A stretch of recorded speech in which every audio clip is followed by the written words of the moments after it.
Hello, my name is Anna and I am 59 years old. Life has not turned out quite as I had imagined. My husband Jonathan passed away 2 years ago. He was a kind but distant man, always lost in his work or thoughts. When he passed away, I expected to spend the rest of my days gardening, attending family events and reading in the evenings. That summer, Nathan, Jonathan's nephew, came to visit. He is 28, full of restless enthusiasm, and wanted to spend time in the countryside, away from the noise. At first he was alone, walking in the woods or reading on the porch, but gradually we began to talk about everything and nothing. He had a way of asking questions that made me feel truly seen for the first time in years. One afternoon, I was struggling with a fallen fence in the garden when Nathan offered to help me. He worked silently but purposefully, and I couldn't help but notice how different he was from Jonathan. Where Jonathan was always worried, Nathan seemed present and grounded, which gave the air a lightness and sense of possibility that I hadn't felt in years. One afternoon, when the sun was shining, I grabbed some old boxes and started rummaging through them. Nathan appeared at the door, his shirt stuck to his skin in the summer heat. He offered to help, bending down to pick up the heavy suitcase as if it weighed nothing. I said carefully, "This must be older than both of us put together." He chuckled and carefully put it back. "Then it's a good thing I'm here to help." As we worked, we came across a box of old photographs. I couldn't help but smile as I showed him the pictures of my youth. He studied each one carefully, then said wistfully, "You were beautiful."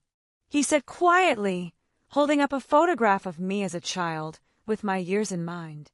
I laughed, ignoring it. It was so long ago it didn't matter. He continued to stare at the photograph before meeting my gaze. There was something in his eyes, something unspoken but unmistakable. The air seemed to change, the space between us felt different.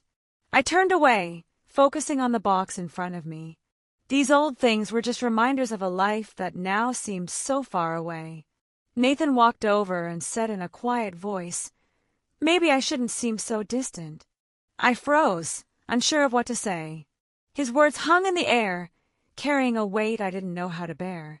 His hand touched mine as he took the photo. "You don't have to do this alone. Life doesn't end just because someone you loved is gone." I looked at him, my heart pounding. There was so much I wanted to say, but the words wouldn't come out. Instead, I nodded, letting his words sink in. That night, the house was quieter than usual. Nathan had gone for a walk, leaving me alone with my thoughts. I sat on the porch, cup in hand, watching the sun set over the horizon.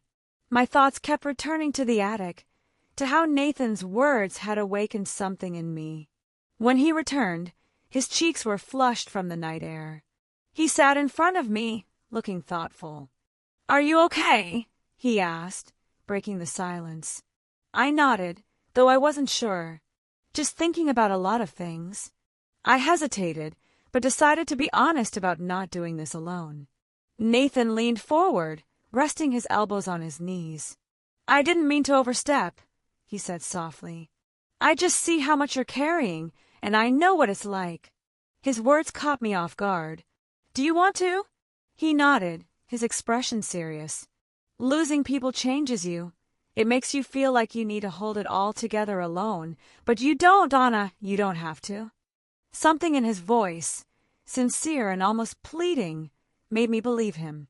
For the first time in a long time, I felt the weight on my shoulders begin to lift, even if only a little. We sat there for a long time, the silence between us comfortable, almost comforting. When he stood up to leave, he hesitated. "Good evening, Anna," he said softly. "Good evening, Nathan," I replied, watching him disappear into the house. The next day, I began looking for excuses to spend time with him, whether it was fixing things around the house or working in the garden. I was drawn to his presence in a way I couldn't explain. One afternoon, as we planted flowers along the fence, I asked him about his life in the city, the long hours at work, the feeling of being out of place, the desire for something more. "Is that why you came here?" I asked. He nodded, his hands touching the ground. I guess I was hoping to find some clarity, or at least some peace.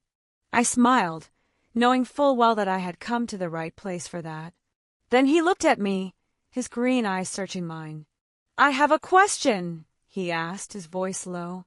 The question hung in the air between us, loaded with meaning I wasn't prepared for. Instead, I turned to the flowers, my hand shaking slightly.